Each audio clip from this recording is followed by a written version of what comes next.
Assalamualaikum warahmatullahi wabarakatuh. Perkenalkan, nama saya Adelia Widianti, NPM 2222-1108 dari Prodi Pendidikan Ekonomi. Di sini saya akan membuat video tentang strategi pembelajaran. Oke, baik. Assalamualaikum warahmatullahi wabarakatuh. Waalaikumsalam warahmatullahi wabarakatuh. Baik, sebelum pelajaran dimulai, sehat semua yang ada di sini? Sehat. Gimana, sudah makan siang? Belum. Puasa ya? Baik, Bu. Oke, sebelumnya ada pepatah mengatakan, tak kenal maka tak sayang. Benar? Benar. Sebelum itu, Ibu mau perkenalkan diri terlebih dahulu. Nama Ibu Adelia Wijayanti. Kalian bisa terserah panggil Ibu Ade, Ibu Dia, atau semacamnya. Kan sebelum itu Ibu absen dulu ya satu-satu. Baik. Ayu Wulandari. Ya. Aldi Arifin. Aditya Bahtiar Tiraka. Kelia Nurjana. Abdul Wahid. Ada semua ya di sini. Kelasnya rajin ya di sini ya. Rajin banget ya, bagus sekali. Kalian semangat untuk materi hari ini?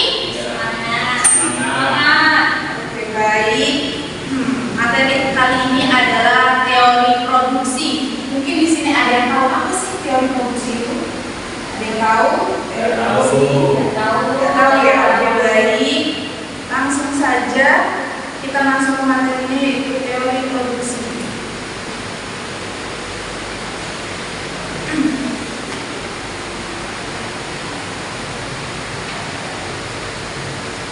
Oke.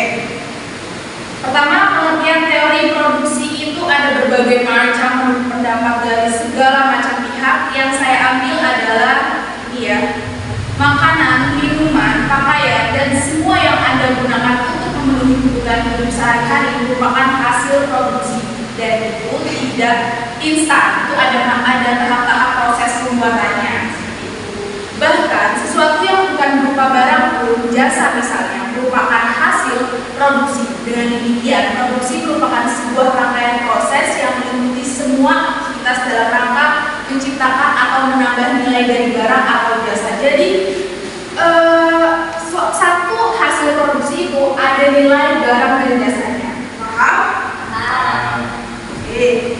Produksi dapat dilakukan dengan cara mengubah bentuk bahan, memindahkan bahan ke tempat lain, atau menyimpannya. Seperti kalian mempunyai nugget, tahu nugget kan? Frozen food? Itu kan ditaruh di kulkas biar supaya tidak basi. Semangat ya di sini. Lanjut. Oke, proses produksi memerlukan sebuah teori agar produksi yang dilakukan oleh perusahaan dapat berjalan dengan baik, sehingga perusahaan yang menjalankan bisnis mendapatkan keuntungan yang optimal. Nah, dalam suatu perusahaan pastikan ada berbagai macam produksi, misalnya produksi baju, produksi jam, produksi kerudung. Itu kan harus konsumen harus merasa puas.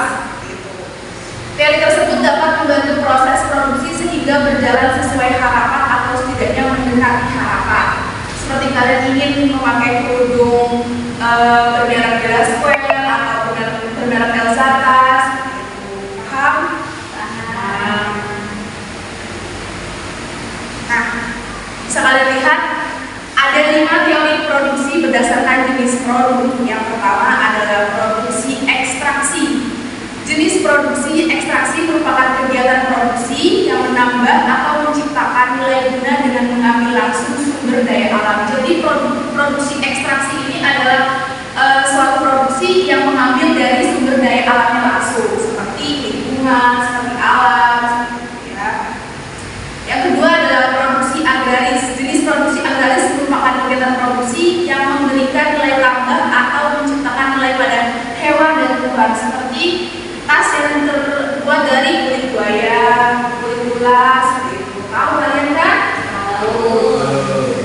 Oke, baik. Selanjutnya produksi industri. Nah, jenis produksi industri merupakan kegiatan industri yang memberikan nilai tambah atau menciptakan nilai dengan mengubah barang mentah menjadi barang setengah jadi atau barang jadi. Seperti contohnya membuat setelah beli barang setengah jadi dan dibentuk menjadi fase bunga. Selanjutnya ada perdagangan. Meski perdagangan tidak mengubah bentuk barang, perdagangan dapat dikategorikan sebagai kegiatan produksi karena perdagangan memindahkan tempat barang dari produsen ke konsumen. Selanjutnya yang terakhir ada jasa.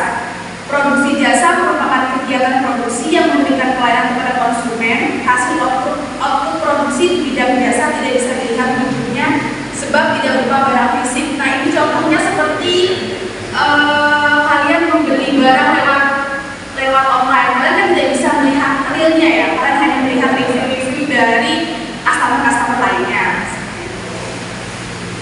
Sampai di sini paham? Alhamdulillah. Atau ada yang ngantuk ya? Tidak ada. Masih semangat? Hebat ya. Nah sini. Oke, lanjut ya. Nah, ada beberapa 3 tahapan mengenai produksi. Jadi produksi itu tidak sembarang buat ini untuk tidak. Ada tahapannya, yaitu yang pertama primer. Kalian pasti mendengar istilah primer, sekunder, tersier kan di SMP? Ya. Oke. Yang pertama tahapan primer. Pembagian tahapan produksi primer ini berlaku untuk kegiatan produksi di bidang ekstraksi dan agraris seperti yang tadi saya sudah jelaskan di slide sebelumnya. Tahap primer ini menghasilkan barang yang sifatnya masih sangat dasar sehingga ada yang bisa dikonsumsi langsung oleh konsumen. Namun ada juga yang memerlukan pengolahan lebih lanjut. Nah, ini seperti kalau beli daging kan tidak mungkin langsung dimakan ya, kecuali orang Inggris, ya kan? Nah, ini salah satu contohnya.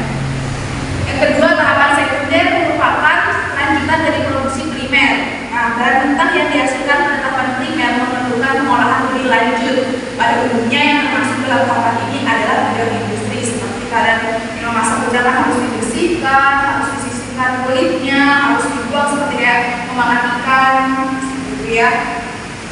Yang terakhir ada 3 tahapan tersier. Tahapan produksi tersier merupakan tahapan produksi yang tujuan utamanya adalah memperlancar pembuatan barang serta menyalurkan barang dari produsen ke konsumen. Ini contohnya semacam kalian ada usaha misalnya membuat tas. Nah, kalian akan menyerahkan tas itu kepada reseller. Reseller akan menyerahkan kepada pihak jasa seperti JNT, POS, dan akan disampaikan kepada kalian.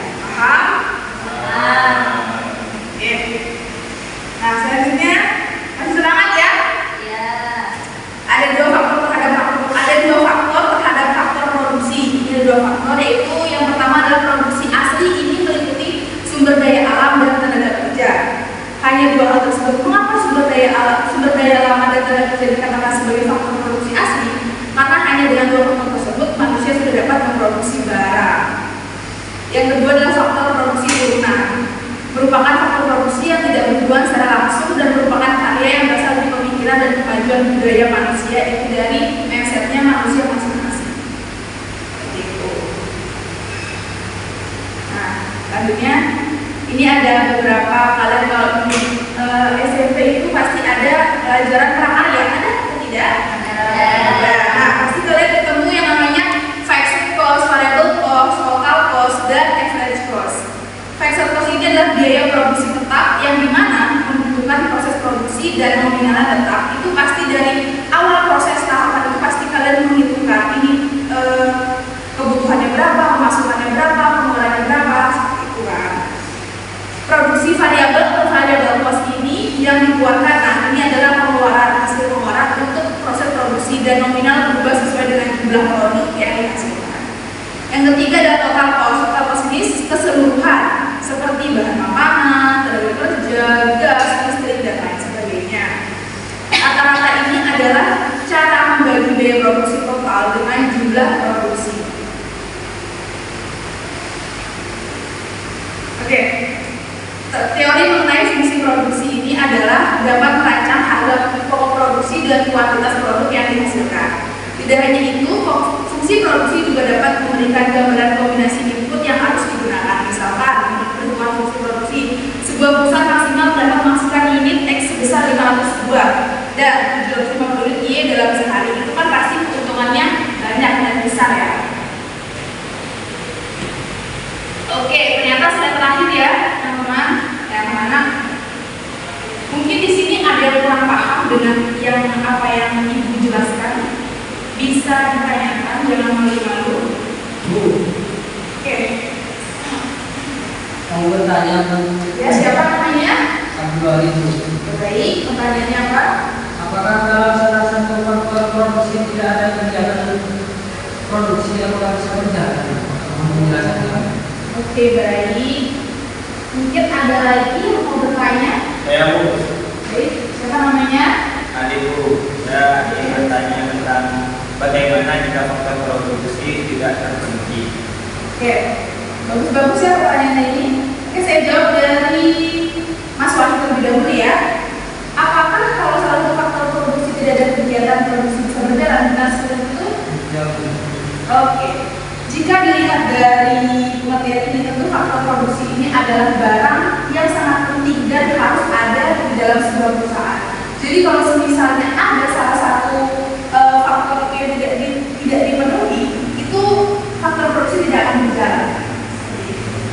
Paham? Oke. Bisa diulang tadi pertanyaannya?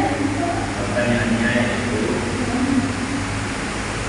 bagaimana jika faktor produksi tidak terpenuhi? Nah, ini juga hampir sama ya pertanyaan. Jika salah satu faktor produksi tidak terpenuhi, maka proses produksi dalam pertanian terhambat dan tidak bisa berjalan. Terutama ketiga faktor produksi yaitu panah, modal, dan tenaga kerja. Tenaga kerja paling penting.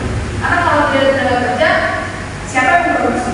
Kalau tidak ada alat canggih. Ya.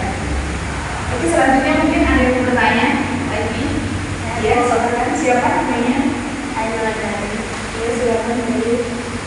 kapan produksi dikatakan efisien? Paling efisien ya. Ya baik. Oke.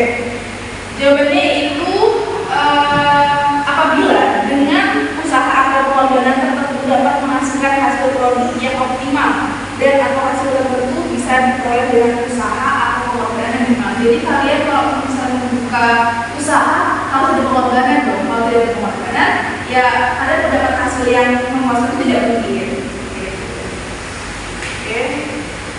Oke. Mungkin ada yang bertanya lagi? Ada. Ada yang sudah lemas ya? Sudah ingin pulang ya? Pulang dulu. Ya. Oke, baik.